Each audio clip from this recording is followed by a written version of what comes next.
అక్కినేని వారసుడిగా ఇండస్ట్రీలోకి అడుగుపెట్టిన సుమన్ తనదైన శైలిలో వైవిధ్యమైన కథలను ఎంచుకుంటూ ప్రేక్షకులను అలరిస్తూ వస్తున్నారు. గత ఏడాది అనగనగనగా చిత్రంతో ఓటీటీలో మంచి విజయాన్ని అందుకున్న ఆయన ఇప్పుడు థియేటర్లో తన సత్తా చాటేందుకు సిద్ధమవుతున్నారు. ప్రస్తుతం ఆయన మహేంద్రగిరి వారాహి అని సోషియో ఫ్యాంటసీ డివోషనల్ థ్రిల్లర్లో నటిస్తున్నారు. అయితే సినిమా గురించి వినిపిస్తున్న వార్తలు ఇప్పుడు టాలీవుడ్లో హాట్ టాపిక్గా మారాయి. మహేంద్రగిరి వారాహి చిత్రానికి సంతోష్ జాకర్లమూడి దర్శకత్వం వహిస్తున్నారు.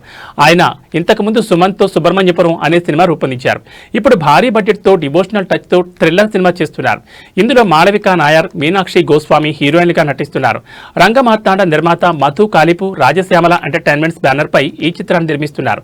అనూప్ రూబెన్ సంగీతం సమకూర్చారు. ఇప్పటికే విడుదల చేసిన ఫస్ట్ లుక్ పోస్టర్ ఆకట్టుకుంది. ఇటీవల సుమంత్ బర్త్డే సందర్భంగా ఓ చిన్న గ్లిమ్స్ రిలీజ్ చేశారు. మహేంద్రగిరి వారాహి సినిమా గురించి తాజాగా వినిపిస్తున్న వార్త ఏంటంటే ఇందులో national award winner Keerthy Suresh ఒక ప్రత్యేక పాత్రలో మెరవబోతున్నారట. అలానే డీజే టిల్లు ఫేమ్ సిద్ధు జొన్నల్గడ్డ కూడా కీలకమైన స్పెషల్ రోల్ కనిపించబోతున్నారని టాక్ వినిపిస్తోంది. ఆయన పాత్ర సినిమాలో 7 నిమిషాలు ఉంటుందని అంటున్నారు. ఈ ఇద్దరు స్టార్ల రాకతో సుమంత్ సినిమాపై ఆసక్తి రెట్టింపు అవుతోంది. గతంలో కీర్తి సురేష్ కొన్ని చిత్రాల్లో స్పెషల్ క్యామియోలు చేసి ఆ సినిమాల స్థాయిని పెంచారు. ఇప్పుడు కీర్తితో పాటు సిద్ధు ఈ చిత్రానికి కమర్షియల్ గా ప్లస్ అవుతారని విశ్లేషకులు భావిస్తున్నారు. మహేంద్రగిరి వారాహి సుమంత్ కెరీర్ లోనే అత్యంత భారీ బడ్జెట్ సినిమాగా నిలవనుంది. విజువల్ ఎఫెక్ట్స్ ఈ సినిమాకు ప్రధాన ఆకర్షణగా నిలుస్తాయని అంటున్నారు. ఇప్పటి వరకు 25 కోట్ల వరకు ఖర్చు చేసినట్లు టాక్ నడుస్తోంది. త్వరలోనే విడుదల తేదీని ప్రకటించనున్నారు. మరోవైపు సుమంత్ న్యూటన్స్ థర్డ్ లా అనే క్రైమ్ సస్పెన్స్ థ్రిల్లర్ లో నటిస్తున్నారు.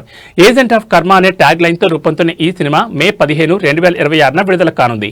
మరి ఈ 2 సినిమాలు సుమంత్ కి ఎలాంటి విజయాలు అందిస్తాయో, ఆయన థియేటర్ మార్కెట్ ని మళ్లీ నిలబడతాయో లేదో వేచి చూడాలి.